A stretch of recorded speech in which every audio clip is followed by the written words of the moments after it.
Bonjour à tous et bienvenue au Club 700, un club où nous aimons vous voir rire et raviver par la parole de Dieu qui vous aime. Et le pasteur Kofi va vous donner et présenter tout de suite ce grand miracle. Ce grand miracle. Salut pasteur. Merci Massi. Les amis, je vous salue dans le nom précieux de Jésus-Christ. Vous voyez comment je suis assis, calé dans mon fauteuil. Pour faire quoi? Alors, prenez la même position que la mienne pour suivre ce que Dieu a fait dans la vie de Lionel. L'impossible qui est devenu possible. Dieu fait des grandes choses, les amis.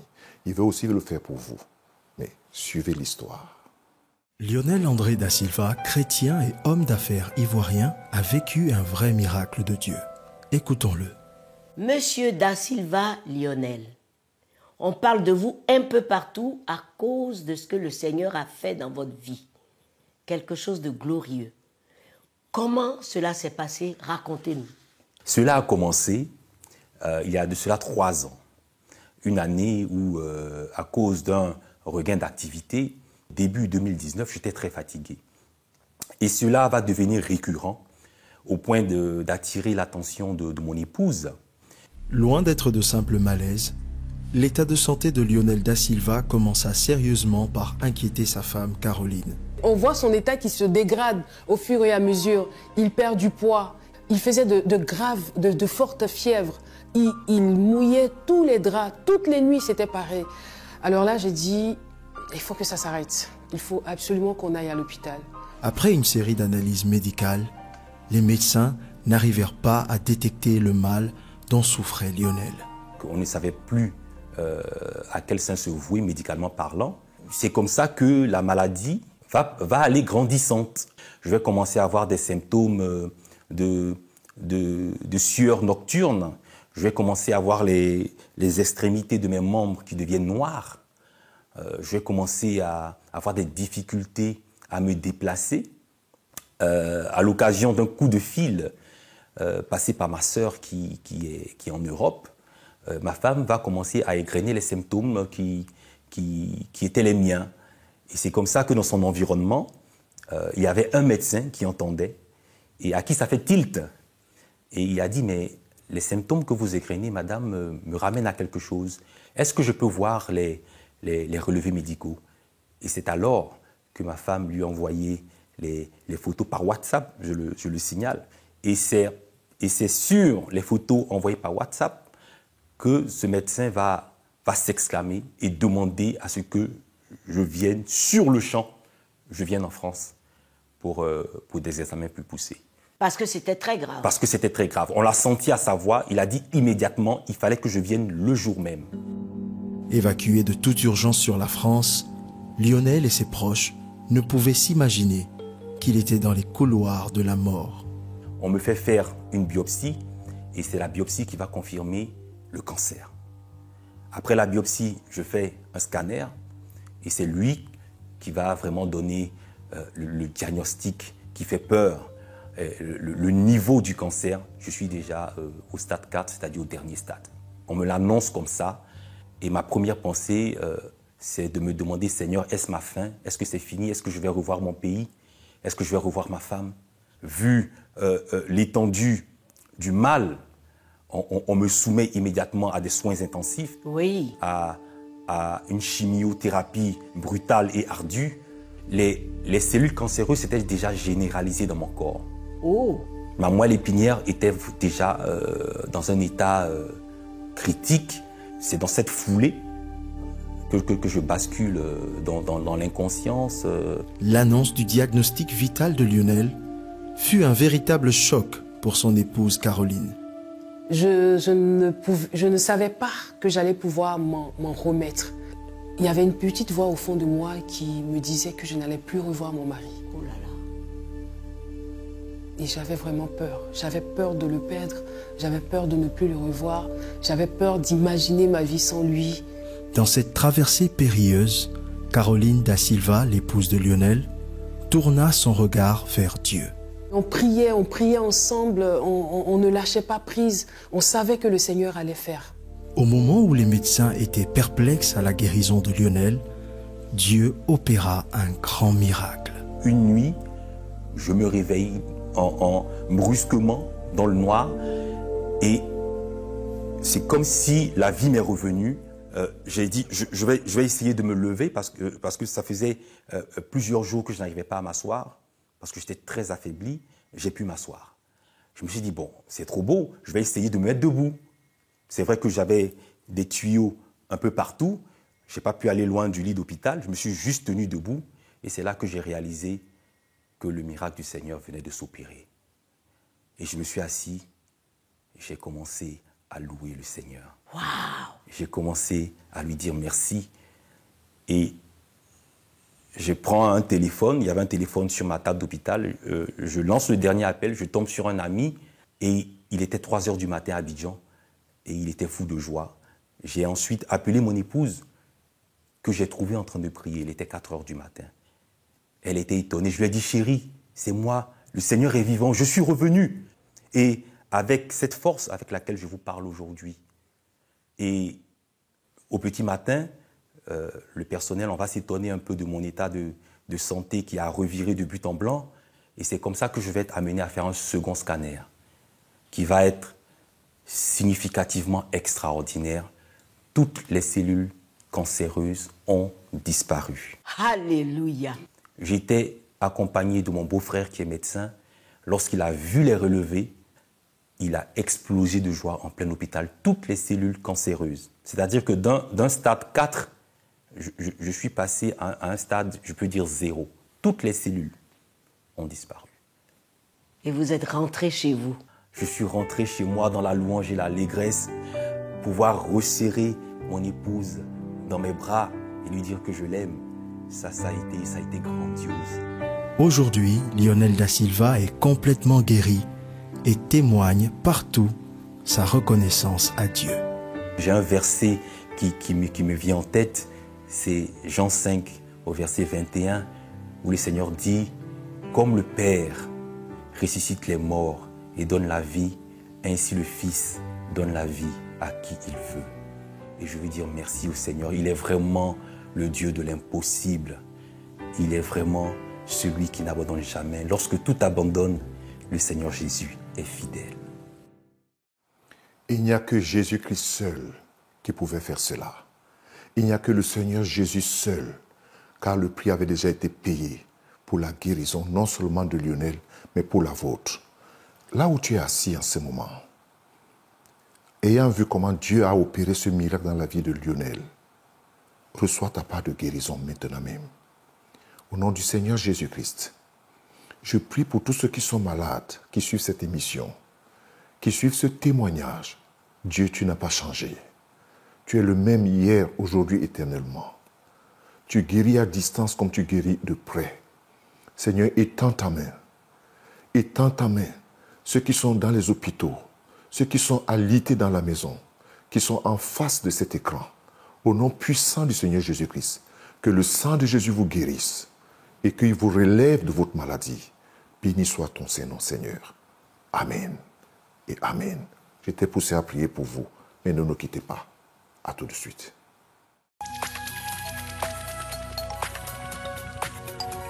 Si vous avez des questions spirituelles, des besoins de prière ou même si vous avez besoin de conseils, n'hésitez pas à nous contacter aujourd'hui au numéro suivant. Nos conseillers sont là pour vous aider. N'oubliez pas, nous sommes là pour vous.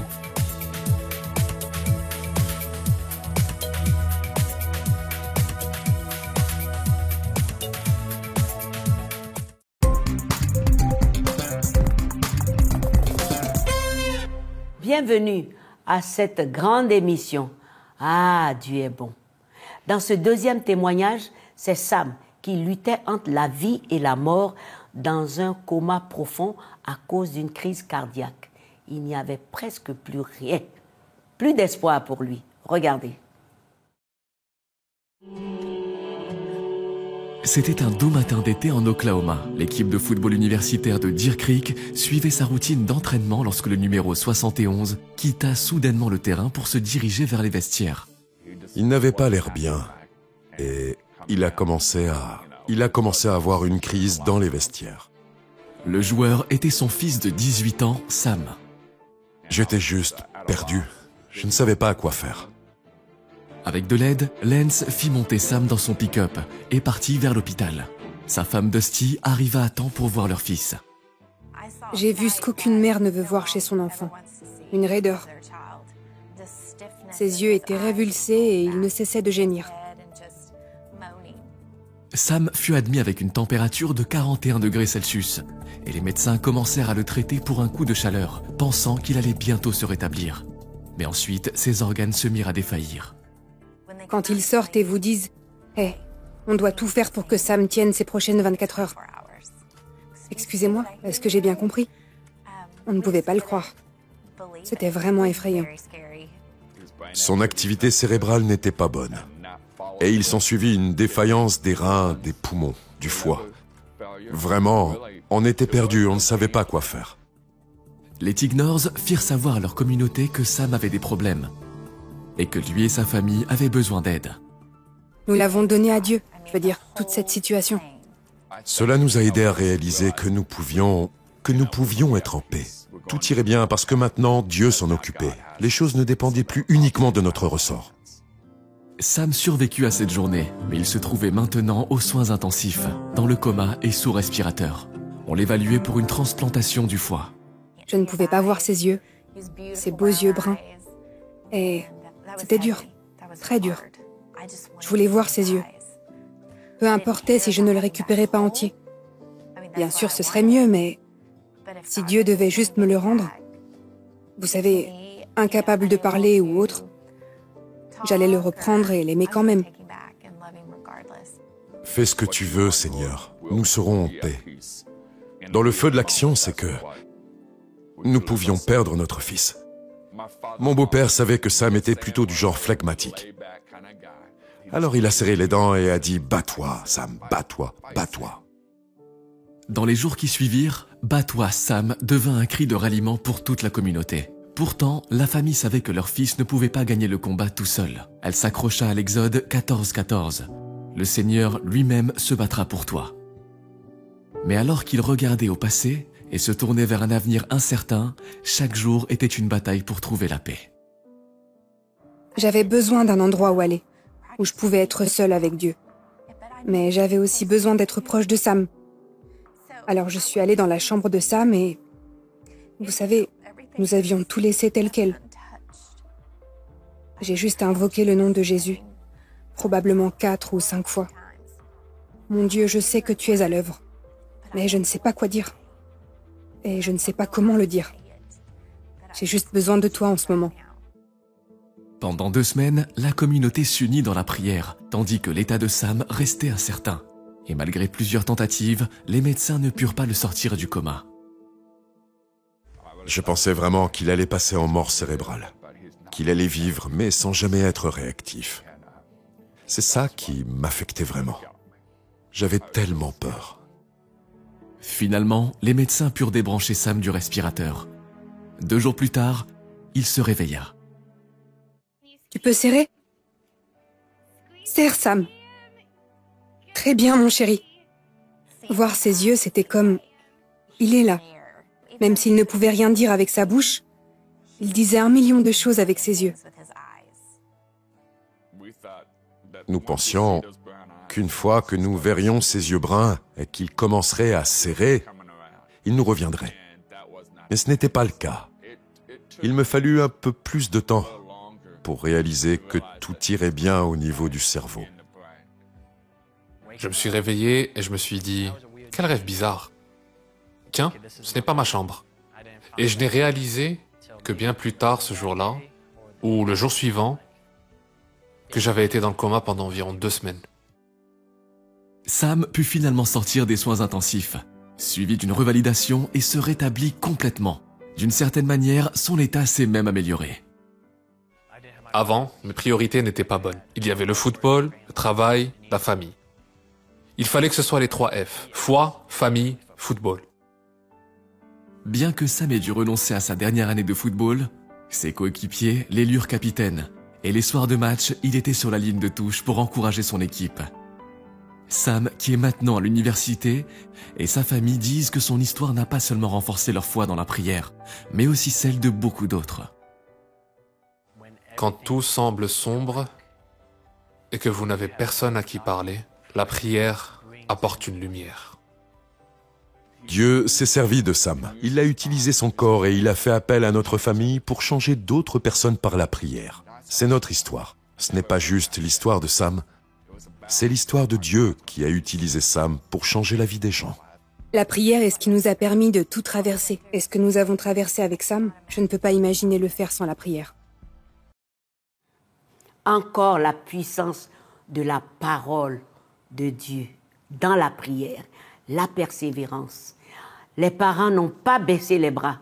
Non, ils n'ont pas baissé les bras malgré tout. Voici des exemples à pratiquer, les amis. Ne nous quittez pas, à tout de suite.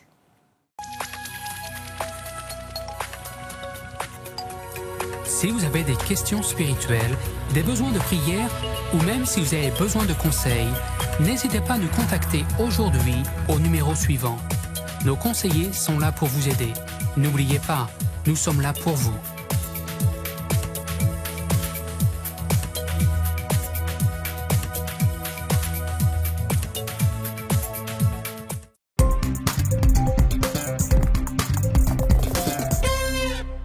Merci de nous retrouver au Club 700, le Dieu de toute consolation. Les Écritures déclarent ceci.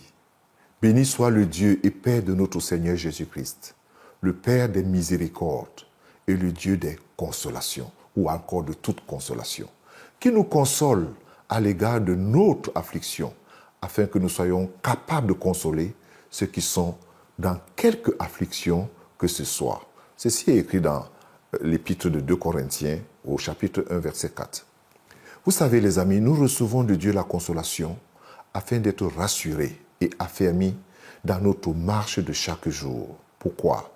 Parce que la vie ne nous fait pas de cadeaux, vraiment, elle ne nous fait pas de cadeaux. Aussi, par la consolation que nous recevons de Dieu, il nous montre qu'il est présent et qu'il participe pleinement aux différents événements de notre vie. Quel que soit ce que tu traverses maintenant, Dieu participe aux différents événements de ta vie. Et après la consolation reçue de Dieu, nous aussi, nous avons la responsabilité de transmettre la consolation à d'autres qui se trouvent vraiment dans des difficultés, mais en trouvant des paroles justes de notre cœur, car il y a plus de vie dans l'expérience que par les idées. Car nous savons où nous sommes passés et ce que Dieu a fait dans notre vie. Quand nous avons appris à l'école de Dieu, vous savez, c'est plus compliqué ou alors c'est plus facile. Nous sommes mieux qualifiés, oui, pour être des canaux qui apportent la consolation dont Dieu est la source, celle qui vient de l'Esprit, c'est-à-dire du Saint-Esprit, et des Écritures, car tout ce qui est écrit ou a été écrit auparavant l'a été pour notre instruction, afin que, par la patience, oui, celle qui vient de Dieu, et par la consolation des Écritures, nous ayons l'espérance dans le Seigneur. Soyez consolés, les amis, en ce moment. Est-ce un deuil? Est-ce une difficulté? Est-ce une épreuve? Est-ce une maladie? Est-ce une infirmité? Est-ce les problèmes dans le lieu de service ou dans la famille? Recevez de Dieu, par le Saint-Esprit, la consolation en ce moment. Est-ce une douleur? Est-ce une perte d'un membre cher dans la famille? Recevez de la part du Saint-Esprit la consolation qui vient de la part de Dieu. Seigneur, tu vois toutes ces personnes qui suivent ces témoignages. Tu es le Dieu de toute consolation. Ô Dieu, je te prie, guéris les cœurs qui pleurent en ce moment. Guéris les cœurs qui sont meurtris. Seigneur, guéris les émotions qui ont été froissées. Guéris les pensées qui sont maintenant distordues, parce que tu es le Dieu de toute consolation. Que ton nom soit béni, Seigneur. Je le recommande à ta grâce. Recevez la grâce de Dieu et soyez bénis. Amen. Merci. Amen, pasteur. Les amis, Dieu peut aussi répondre à vos prières. Maintenant, je vous invite à aller à Myanmar voir comment le Seigneur a redonné un beau sourire à cette petite fille de 6 ans rejetée par tous dans son village. Regardez. Fiu, 6 ans, adore apprendre. Mais elle n'osait pas aller à l'école à cause de son bec de lièvre. Des enfants disent que je suis laide et se moquent de moi. À un moment, je l'ai plus supporté et j'ai essayé de me cacher. Parfois, je n'ai plus envie d'aller à l'école. Les parents de Phew travaillent comme cultivateurs de riz au Myanmar. Depuis la naissance de leur fille, ils ont essayé d'économiser pour payer une opération. Mais leur salaire combiné de seulement 4 $ par jour rend cette tâche impossible. Je suis très touchée quand les gens se moquent de ma fille. Ça me fait mal quand ils rient d'elle. Nien, 8 ans, a vu sa sœur souffrir. Ma sœur pleure quand les autres enfants se moquent d'elle. Quand ça arrive, je veux être là pour elle. Et puis, il y a les difficultés physiques de Phew pour manger et boire. Elle s'étouffe. La nourriture et l'eau se répandent par sa bouche et son nez. Ça me fait pleurer. Mais j'essaye de lui cacher mes larmes. Un pasteur parlait à la famille d'Opération Bénédiction. Nous avons rapidement pris des dispositions pour que Phew se rende en ville afin de bénéficier d'une opération gratuite. L'opération fut un succès et Phew trouva rapidement un nouveau sourire. Quand je me regarde dans le miroir, je suis très heureuse. Merci d'avoir changé ma vie. Voilà ce que vos dons produisent partout dans le monde.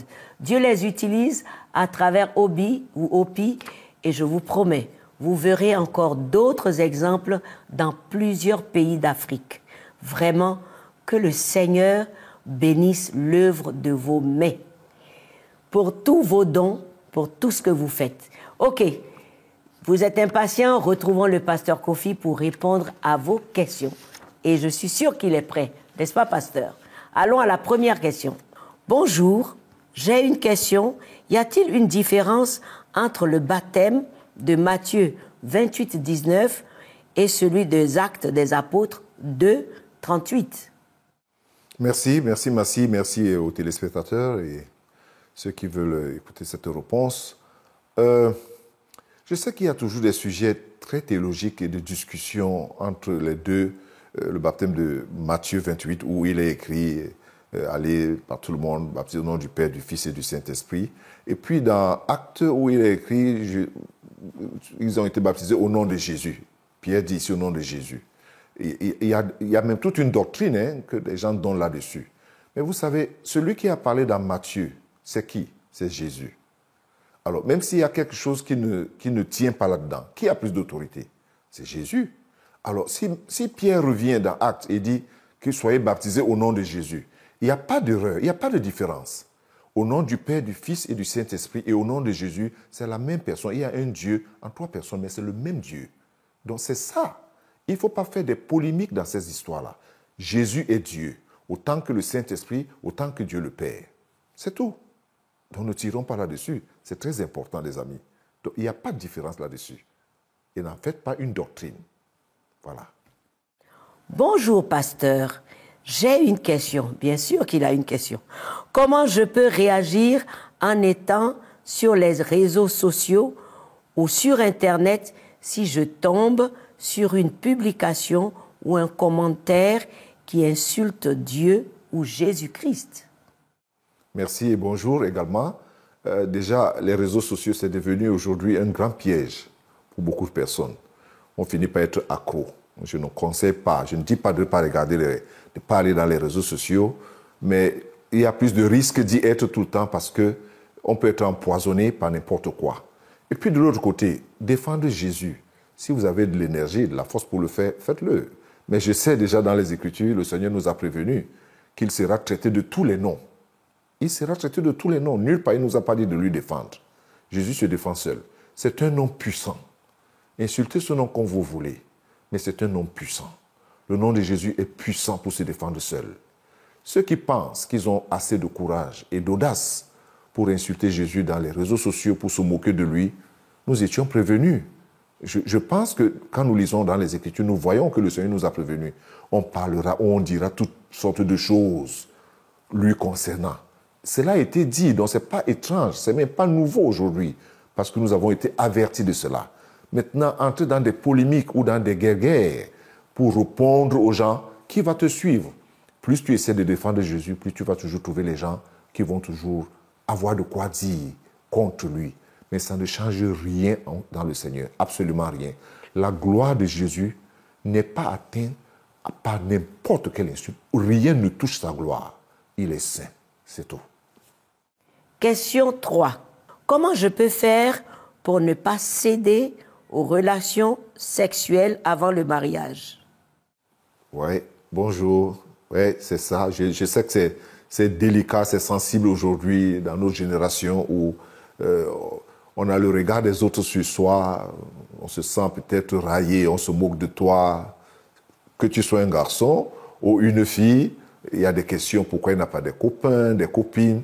Nous avons d'abord le Saint-Esprit avec nous. C'est la première chose. Nous avons la puissance du Saint-Esprit. Dieu nous a donné, il a dit, je ne vous laisserai pas orphelins, je viendrai à vous. Comment? Le Saint-Esprit est là pour nous aider. Deuxièmement, nous avons la parole de Dieu. Oui, nous devons nourrir notre esprit avec la parole de Dieu. Troisièmement, nous avons la prière pour protéger notre esprit, pour protéger nos cœurs. Quatrièmement, nous avons des conseillers, nous avons nos pasteurs, nous avons les mamans et les papas dans l'église. Nous avons aussi des bonnes relations dans l'église. Quand nous avons des bonnes relations, parce que les mauvaises compagnies corrompent les bonnes mœurs. Donc, il faut avoir des bonnes relations à l'église et il faut avoir, n'oubliez pas votre vie de prière, votre vie de méditation et la personne du Saint-Esprit. Voilà les choses qui nous aident, ou des personnes qui nous aident à se prévenir des relations illicites avant mariage. Peut-être que vous pouvez avoir d'autres choses, mais je vous donne ce que la Bible nous dit.